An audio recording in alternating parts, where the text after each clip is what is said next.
Welcome, book lovers, and thank you for joining us at Authorized.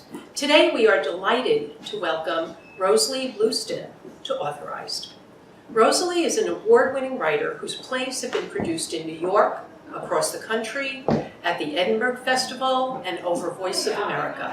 Publications include articles in Art, the magazine, The Vital Force, and Montclair magazine.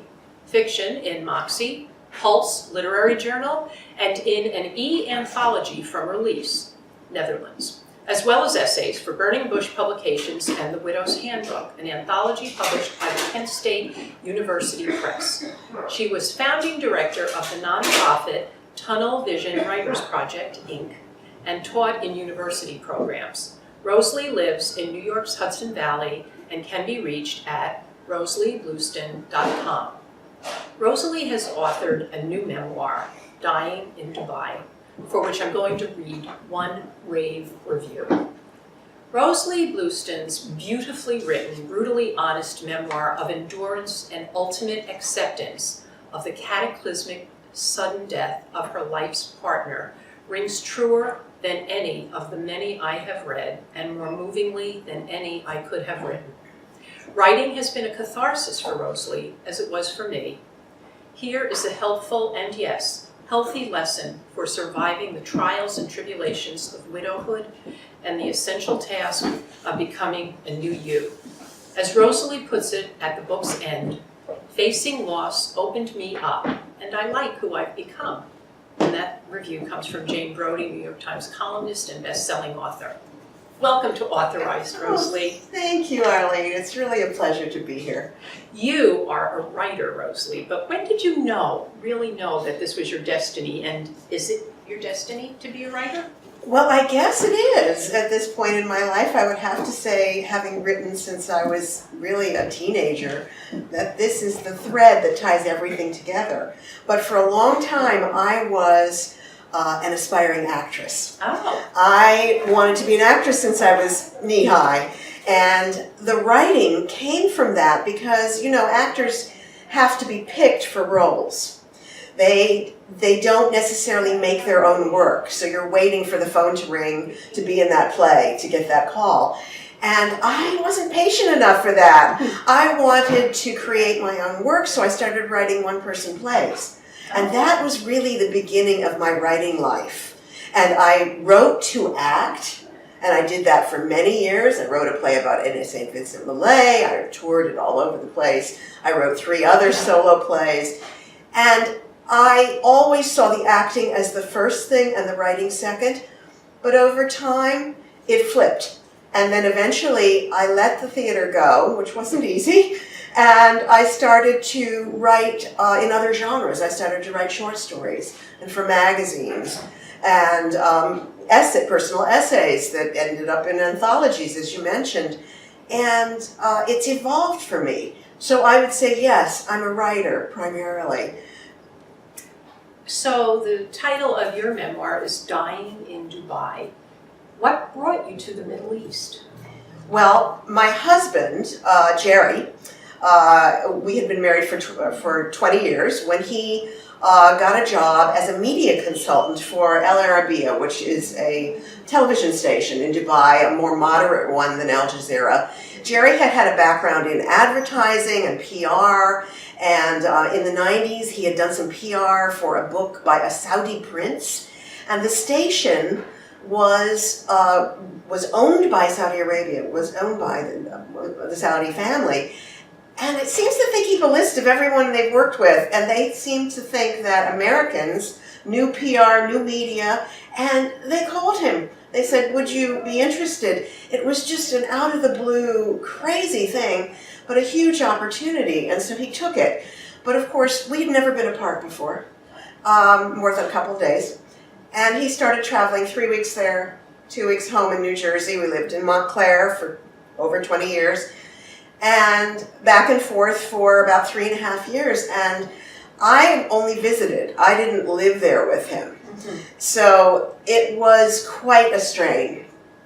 And then one day we got a call, my son and I, that he was in the hospital. He'd had a brain hemorrhage and he wasn't expected to live. And we had to fly over there, and that is how the book begins. So it was, quite a trauma. Without giving too much away, tell us a little bit about the book. Yes, Dying in Dubai, the subtitle is A Memoir of Marriage, Mourning, and the Middle East, because it is as much about marriage and the grieving process as it is about the setting.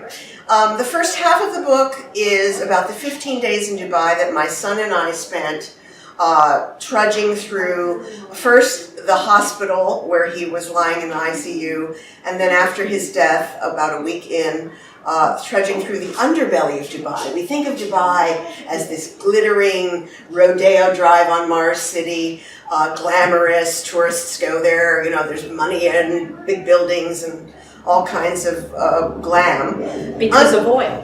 Because of oil, that's right. It's a very wealthy place, but underneath it is something that tourists don't see, and unfortunately, my son Oliver and I did see, and that is the police state that keeps it running. And we had to trudge through Sharia courts where women, even expatriate women, which is the category I would have been in, are not honored. In the Sharia law, you are expected to bring all the male members of your family to court to vouch for the fact that you were allowed to inherit your husband's money, even if you have an American will. So we had to do quite a bit to circumvent that. We had to trudge through six or seven police stations. I can't remember whether it's 6 or 7, but it's in there, to get the paperwork to have his body taken to the mortuary and the cargo bay in the airport. And it was just nightmarish, truly nightmarish. And all the while disturbing. you're newly grieving. Well, I was in shock, for sure. I can't even say I was grieving. I would say in those 15 days I was in shock. I was angry. It was also very surreal because if you lose someone in your home, if it had been in New Jersey, I would have been surrounded by my friends. Family did fly over, but still I felt terribly isolated. And that is part of what you see. But later, Dubai becomes kind of a thread in the book. It becomes, the first part is called Coming Apart, and that's in Dubai. The second part is Living After, and that is set mostly in Montclair. But I'm still dealing with the business of Dubai. I'm still having drawn back in because he had assets there that I couldn't extricate, and it was a long process. And eventually Dubai becomes a metaphor for all the things that I was disturbed by, both in terms of how he died and also revelations of his behavior there, which that's a no spoilers, but that's something that's a thread in the book. And I had to come to terms with the marriage and what it meant to him, what it meant to me, things I could never know, and I would have resolved with him one way or the other, but I had to resolve within myself. Mm-hmm. And you mentioned the first part of the book is called Coming Apart. Yes. You want to expand on that a little? What came apart? Everything. My identity as a wife. Because I think when you've been long married, which we had been, you're always thinking of we. You're always saying we. Everything's we. I was always quoting him, Jerry this, Jerry that. It's just automatic. So your identity comes apart. Your life as you know it comes apart. You're turned upside down. It's like a free fall. It's like it's just an unwinding, but mine, because it was a sudden death, happened very quickly. So, yeah, coming apart. What do you want readers to take away after they read Dying in Dubai? That there is a way to survive and thrive after loss, whether it's a sudden loss, whether it's a loss after an illness. There is a way to find yourself again. There was a very beautiful gift, I would call it, that I was given by one of Jerry's friends in Dubai. Not everything was horrific in Dubai. There were some lovely people there. And one of his friends invited me to lunch with his wife. And asked me how I was feeling, and I was too stunned to really answer. And then he told me about the death of his father. And he gave me this metaphor that became a thread in the book. He said, first, grief is as big as the universe and surrounding and swallowing everything. And then it's as big as the sky, and then a very large tree, and then it's a person standing next to you. And then it becomes a ball that you carry within you. And it takes a long time, but that is how it will be for you. And I immediately knew that this was something I was going to hold on to. Mm-hmm. And in the book, you see that I measure my grief, my progress, mm-hmm. with that metaphor. Oh, now it's a tall person standing next to me. Now I'm carrying the ball, and you'll see that I'm well. It's many years later. I'm a different person in some ways. I'm redefined by this. Sure. But it isn't just, love does not die. That's a cliche, and writers hate cliches, but it's true. It's true. The love is still something that you have. So that's what I want readers to take. So yours is a memoir. Yes. What memoirs have touched you? Have you loved any memoirs that you want to talk about? Yes. Beautiful memoir by Claire Bidwell Smith, who wrote Rules of Inheritance, and it's about the death of her parents within a very short time. I can't remember what it was, just a couple years of each other, when she was very young. I think she was a teenager when her mother died, and she was in her early 20s when her father died, and what a cataclysmic thing that was for her. But much as it is for me, she had to, find herself. Of course, when you're young, you really don't know who you are. And so it was a very different journey. But again, very affirming, very life-affirming. I would also say that, I had read Joan Didion's Year of Magical Thinking, and I referred to it in the book, and I had read it before Jerry died. And then when he died, I said, I'm going to read it again, but I'm going to wait for my year. Mm-hmm. And I did. I read it a second time in my second year of mourning, and had a very different reaction, of course. Because spoke to you differently. Yes, because things popped out at me. I understood her sense of dislocation in public places, some of the things that came up that I think I didn't really attach to in the same way when it was hypothetical, when it was, of course, my worst nightmare and it's every wife's worst nightmare. So, but that's a book that still stays with me. Any other books, not necessarily memoirs, favorite authors, life-changing, life-affirming? I would say, because you had asked me this, and you may have already put it up on your site. I really love Jane Eyre, so I'm just going to throw that out there. It's, and I see it as not just a children's book, not just a young woman's book. And I think it's a very modern book. Mm-hmm. She's a modern woman. And her journey, her way of asserting herself, her way of holding to her own principles is really remarkable and still rings very true to me today. Mm-hmm. I'm very interested in a new young author, Britt Bennett, whose book is just out, The Mothers. Mm-hmm. And it's just a lot of buzz about it.